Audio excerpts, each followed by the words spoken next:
Fala galera, beleza? Sejam muito bem-vindos para mais um vídeo do Contragolpe. No vídeo de hoje vamos atualizar aí a situação de Jon Jones. Para quem não sabe, Jon Jones migrou para a categoria dos pesos pesados. A gente achou que depois da luta de Miocic contra Ngannou, o novo campeão Ngannou, a próxima luta já estaria meio que certa. Parece que não, né? Mas antes de a gente falar dessa história toda, se você não está inscrito no canal, essa é a hora de você se inscrever. Esse aqui é um canal novo, a gente está migrando do canal antigo para o canal novo. Então se você acha que você está inscrito, verifica, dá uma checada aí que provavelmente você não está. Então se inscreva para dar uma moral pra gente nessa nova jornada. Bem, voltando à notícia, o Jon Jones começou uma briga com o Dana White, uma briga pública, inclusive, em que o Dana White falou que, se o Jon Jones não quiser lutar, ele tiver com medo, porque depois dessa luta, eu acho que o Jon Jones tá com medo, eu acho que ele deveria lutar, inclusive, na categoria dos médios, e começou a jogar umas piadinhas, querendo dizer que o Jon Jones não gostaria de enfrentar o Francis Ngannou, e o Jon Jones, por outro lado, falando, eu quero lutar sim, o Dana White é que não quer me pagar, então ficou essa briga entre os dois, e a coisa foi ficando cada vez mais tensa.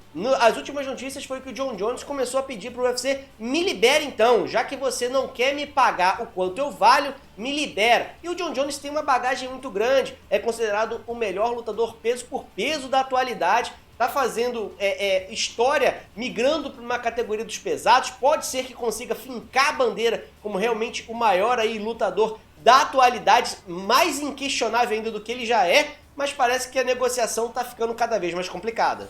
Lembrando que essa não é a primeira vez que eles estão discutindo isso sobre o mesmo motivo, né? Em 2020, eles brigaram também no Twitter, para variar, sobre essa luta contra também o Ngannou, na época o Ngannou não era campeão e o Jon Jones estava tentando fazer uma negociação para subir de categoria e enfrentar o Ngannou, ainda naquela época, só que tava fechando, o Jon Jones e o Ngannou postando, falando que a luta estava próxima de fechar, e geralmente deu esse problema, os dois discutiram no Twitter mesmo, um xingando o outro, né, o Dana White e o Jon Jones, o Jon Jones falando que ele não estava aceitando porque o Dana White não queria pagar ele, na época eles chegaram a divulgar alguns números, realmente o Jon Jones queria coisa acima de 10 milhões, se não me engano, o Dana White falou que era impossível, enfim, agora esse papo voltou a acontecer. E galera, a gente não tem agora informações de o quanto está sendo pedido pelo Jon Jones e o quanto que o Dana White está oferecendo. O que está acontecendo, o que eu já falei até no vídeo anterior, é que existe uma negociação de alto nível sendo feita ao vivo, e a gente está presenciando isso, né?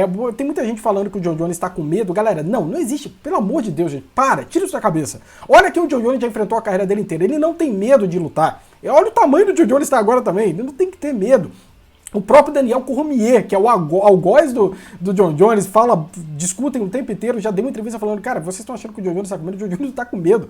Ele falou, cara, o Jon Jones é o cara mais habilidoso que eu já enfrentei na minha carreira, ele não tem medo de ninguém. O que está acontecendo, o que eu concordo com o Daniel Cormier, é uma negociação de alto nível que está rolando, né? Um tá jogando verde no Twitter, falando que não quer pagar, e o Dana White certamente está jogando verde também, colocando o Jon Jones para baixo, falando que o Derrick Lewis é o próximo. Então, existe uma negociação rolando. E eu já falei, o Dana White, ele tá tentando jogar verde mesmo, ele quer ver se joga verde pra colher maduro, pra ver se o Jon Jones entende que ele quer, que tipo assim, olha só, se você não tá aqui, eu boto o outro, pra tentar baixar esse valor. Mas como a gente não tem informação do quanto o que tá acontecendo, tá chegando a limites, né?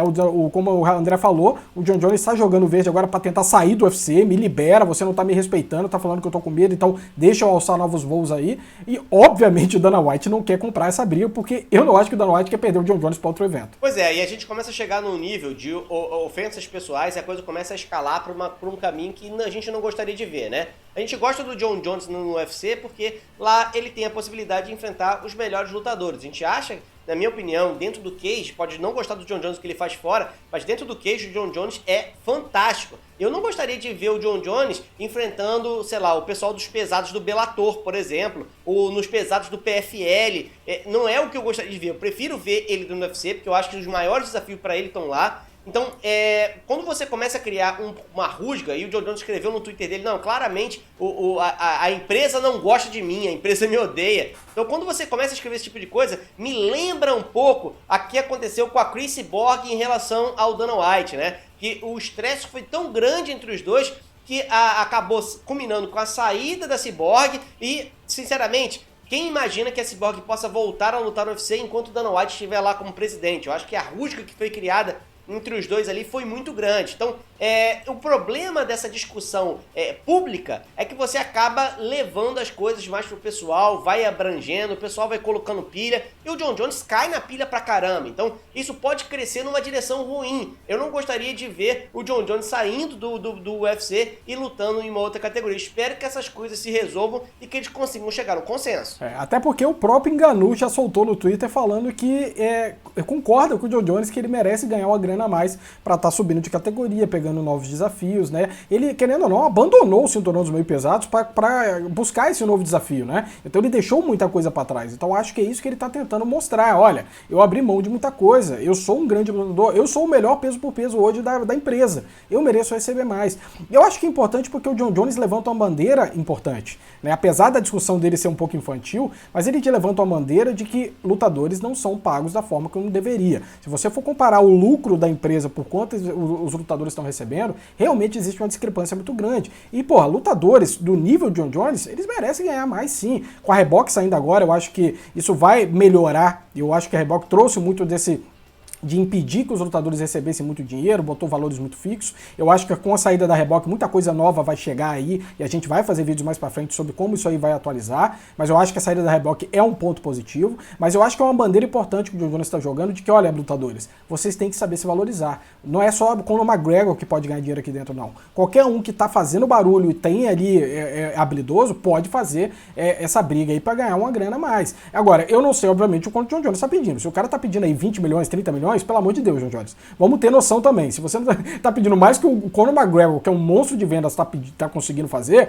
eu acho que vai ser difícil você chegar em algum acordo com o UFC, né? Então vamos torcer para que o Jon Jones consiga esse aumento e que seja um aumento que o Dana White consiga ver de forma com bons olhos, porque é acordo, existe uma negociação. Negociação não é só um lado ganhar, os dois vão ter que chegar no meio campo aí. Vamos torcer para que esse meio campo seja um meio campo razoável para as duas partes, porque se o Jon Jones simplesmente falar eu quero X e se eu não pagar X eu não vou lutar, tem uma chance dessa luta não acontecer. Pois é, a gente tem que ver em perspectiva aí como é que funciona o UFC, né? Falando rapidamente, o UFC hoje privilegia o atleta que vende mais. Se o atleta vende muito pay-per-view, ele recebe mais. E não necessariamente se o atleta é o melhor atleta, ou se ele é o campeão, ou se ele é o melhor peso por peso da empresa. Porque essa situação do Jon Jones como melhor peso por peso, mas definitivamente não é o melhor em venda de pay-per-view. Então a empresa ela tem que mudar um pouco o mecanismo, na minha opinião, e fazer uma adaptação um pouco mais justa. Não só favorecer os caras que vendem muito pay-per-view, como favorecer também os campeões que são dominantes. A empresa é uma máquina de produzir marketing, ela pode fazer vídeos promocionais e tal, e pegar um atleta que é um campeão dominante e fazer vídeos dele, fazer promoção dele ao ponto dele começar a vender tanto pay-per-view quanto os falastrões que ficam só falando besteira e atraindo o público às vezes pelo motivo errado. Então eu acho que o UFC, em vez de ficar nessa briga com o Jon Jones dizendo você não vende pay-per-view, não vou te pagar mais, ele deveria pegar todo o histórico que o Jon Jones tem, produzir milhões de highlights, jogar pra tudo quanto é lugar e fazer com que o público tenha vontade de assistir o Jon Jones, e aí ele vai vender mais pay-per-view. Quer dizer, a própria empresa pode fazer com que essa máquina ande melhor, e eu acho que é um jeito mais saudável e sustentável para ela do que ficar nessa briguinha de eu não vou te pagar porque você não vende pay-per-view. Concordo. Eu acho que Dana White é um dos poucos promotores de luta e dono de presidente de empresa que falam mal dos próprios lutadores, cara. Isso é uma coisa absurda. Você não vê o Scott Coker falando mal de nenhum lutador dele. Por mais que ele possa, algum lutador critique o Scott Coker, você não vê o cara falando mal dos seus lutadores, porque isso não faz bem para a imagem dos lutadores. Para que o dono da empresa, o Dana White, que é o maior promotor de venda de lutas aí, presidente do UFC, cara, por que você vai falar mal de um dos seus maiores nomes, o melhor pound per pound do mundo, e o cara que o próprio Dana White já falou que acha que é o maior de todos os tempos? Ele vai e coloca o cara para baixo. Repito, eu acho que seria muito mais produtivo ele deixar essa negociação por baixo dos panos, por mais que o ego dele tenha sido ferido quando o Jon Jones falou no Twitter lá, negociar por baixo e começar a elogiar o lutador. Não, o Jon Jones é bom, é o melhor de todos os tempos, é ele que eu quero ver lutando contra o Ngannou. Beleza, se não der certo, não deu, mas pra que você vai falar mal do seu lutador? Pra que você vai botar ele pra baixo? Pra que você vai colocar ele atrás do Derrick Lewis? Não faz muito sentido. Então, enfim, é a decisão do Dana White. Vamos torcer pra que isso aconteça. Eu prefiro ver o Jon Jones enfrentando o Ngannou do que o Derrick Lewis enfrentando o Ngannou. O próprio Ngannou quer enfrentar o Jon Jones, então tudo tá caminhando pra isso acontecer. Só falta agora os dois pararem com essa briguinha infantil e chegaram no acordo. Pois é, gente. Mas e vocês? O que vocês acham que vai rolar disso aí? Acho que a gente vai ver John Jones enfrentando o Ngannou, ou o John Jones vai ser passado de lado e vai talvez até sair do UFC, e a gente vai ter que aturar aí Derrick Lewis contra o Ngannou 2. Deus me livre isso acontecer. Coloca aqui nos comentários, vamos trocar uma ideia sobre isso. Não se esqueça, se inscreva no canal, que esse aqui é um canal novo. A gente se vê na próxima. Um abraço e até mais. Até mais.